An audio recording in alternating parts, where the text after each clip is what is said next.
राहुल और नेहा एक सुनसान रास्ते से गुजर रहे थे जब उन्होंने दूर एक पुरानी खंडहर हवेली देखी। गांव के लोग कहते थे कि वह हवेली शापित है, लेकिन राहुल और नेहा को अंधविश्वास पर यकीन नहीं था। रोमांच की तलाश में उन्होंने हवेली के अंदर जाने का फैसला किया। जैसे ही वे अंदर पहुंचे, हवेली की ठंडी और भारी हवा ने उन्हें घेर लिया।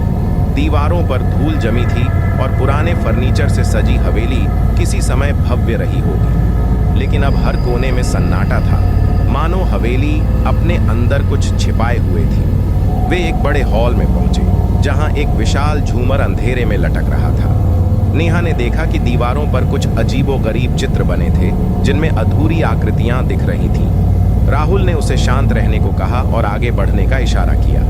अचानक हॉल के दूसरे छोर से एक धीमी सरसराहट की आवाज आई। दोनों ने मुड़कर देखा, लेकिन वहां कुछ नहीं था। नेहा का दिल तेजी से धड़कने लगा, लेकिन राहुल ने उसे दिलासा दिया कि शायद ये हवा की आवाज थी। जैसे ही वे दूसरी मंजिल की ओर बढ़े, सीढ़ियों पर एक एक कर उनके कदमों की आवाज गूंजने लगी। अचानक हवेली के एक कमरे से एक कराहने की आवाज आई। वे दोनों चौंक गए और राहुल ने दरवाजा खोलने का साहस किया। कमरे के अंदर अंधेरा था, लेकिन जैसे ही उन्होंने टॉर्च की रोशनी डाली, उन्होंने देखा कि दीवार पर एक बड़ी दरार थी। उस दरार से ठंडी हवा बाहर आ रही थी और साथ ही एक अजीब सी गंध भी। नेहा को लगा जैसे कोई उन्हें देख रहा है। तभी दरवाजा जोर से बंद हो गया और कमरे में अंधेरा छा गया। नेहा चीखने ही वाली थी कि दरार से एक साया बाहर निकला।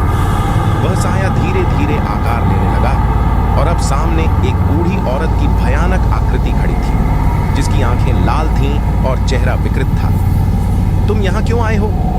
वह भयानक आवाज में बोली। राहुल और नेहा ने डर के मारे दरवाजा खोलने की कोशिश की, लेकिन वह जाम हो चुका था। ये मेरी जगह है, हमेशा से, वह औरत फुसफुसाई और हवा में घुलने लगी। अचानक दरवाजा खुद ब खुद खुल गया और दोनों ने भागकर हवेली छोड़ दी। हवेली से बाहर आकर वे दोनों बुरी तरह कांप रहे थे। उन्होंने कभी नहीं सोचा था कि वे अंधविश्वासों का सामना सच में करेंगे। अब वह दोनों गांव के लोगों की बातों पर यकीन कर चुके थे और उन्होंने कभी उस हवेली की ओर लौटने की हिम्मत नहीं की। रात के सन्नाटे में दूर हवेली से आती कराहने की आवाज अब भी उनके कानों में गूंज रही थी।